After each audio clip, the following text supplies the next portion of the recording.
Assalamualaikum warahmatullahi wabarakatuh. Perkenalkan saya Andi Ginanjar, mahasiswa fisika tahun 2021. Pada kesempatan kali ini ingin mempresentasikan tugas kedua dari fisika inti. Adapun jurnal yang saya ambil pada kesempatan ini terkait dengan radioaktivitas di lingkungan sekitar Rumah Sakit Daerah Semarang, yang terkait dengan penyebarannya serta pemanfaatannya.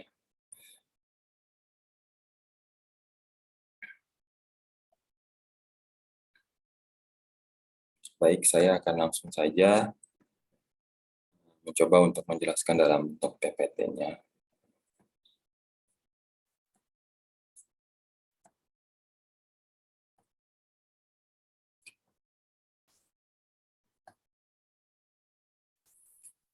Radioaktivitas pada perkembangannya awal tahun 1911, Ernest Rutherford melakukan percobaan penembakan partikel alfa dan memperkenalkan istilah inti pada atom dengan postulatnya bahwa massa dan muatan atom terpusat pada suatu daerah kecil di pusat atom. Selanjutnya pada tahun 1913, Niels Bohr menjelaskan bahwa elektron mengitari inti dengan tingkat energi atom hidrogen dan spektrum Balmer dengan energi pada kulit yang berbeda-beda. Lalu pada tahun 1932, penemuan neutron oleh James Chadwick. Setelah penemuan neutron ini, mulailah inti atom dibahas dengan partikel penyusun proton dan neutron. Adapun seperti kita ketahui, radioaktivitas ialah kemampuan inti atom yang tidak stabil untuk memancarkan radiasi dan berubah menjadi inti stabil. Pada proses perubahannya ini disebut sebagai peluruhan, dan inti atom yang tidak stabil disebut radionuklida. Materi yang mengandung radionuklida disebut zat radioaktif, di mana menurut Batan, peluruhan adalah sumber yang saya ambil terkait peluruhan ialah perubahan inti atom yang tidak stabil menjadi inti atom yang lain atau berubah suatu unsur radioaktif menjadi unsur yang lain.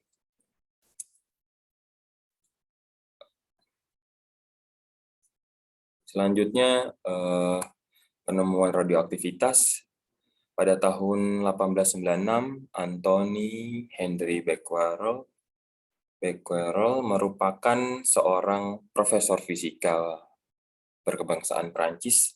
Ia menemukan kristal uranil yang diemisikan oleh plat fotografi lalu menghasilkan gambar kehitaman.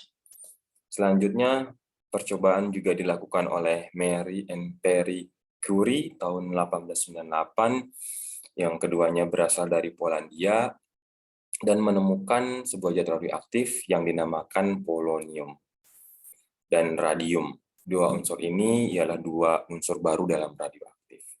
Selanjutnya, penemuan oleh Irene Joliot dan Curie tahun 1934, dia menemukan radioaktif buatan, yaitu fosfor.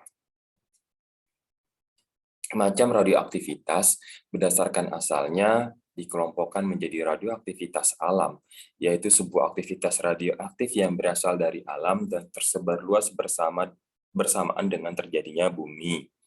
Misal pada yang terkandung dalam air, tumbuhan, kayu, dan bebatuan, biasa disebut dengan primordial. Aktivitas radiasi yang berasal dari radiasi kosmik, yaitu fenomena pada saat radiasi kosmik masuk ke dalam atmosfer bumi. Lalu terjadi interaksi dengan inti atom yang terdapat di udara dan menghasilkan beberapa macam radionuklida. Yang kedua ialah radioaktivitas buatan, yaitu suatu aktivitas yang terjadi akibat reaksi disintegrasi nitrogen dengan alfa atau disintegrasi buatan. Adapun tiga jenis radiasi yang dapat diemisikan, yang pertama ialah partikel alfa, lalu yang merupakan inti dari unsur 4He, dan kedua ialah partikel beta. Ini adalah merupakan partikel berupa elektron atau positron. Yang ketiga ialah sinar gamma yang merupakan foton energi tinggi. Di luar tubuh, beta dan gamma lebih berbahaya karena dapat menembus kulit dan berinteraksi dengan organ tubuh. Pada dasarnya, radiasi akan mengionisasi atom dalam sel hidup yang dapat merusak sel dan menyebabkan kanker ataupun leukemia. Jadi dapat ditarik kesimpulan bahwa radioaktivitas dapat dimanfaatkan bagi kesehatan selama dapat dikendalikan dan dipantau secara periodik aktivitasnya, seperti pada pesawat radioterapi ataupun pada kedokteran nuklir. Mungkin sekian dari saya atas presentasinya. Mohon maaf bila ada kekurangan. Billahi taufiq wal hidayah. Wassalamualaikum warahmatullahi wabarakatuh.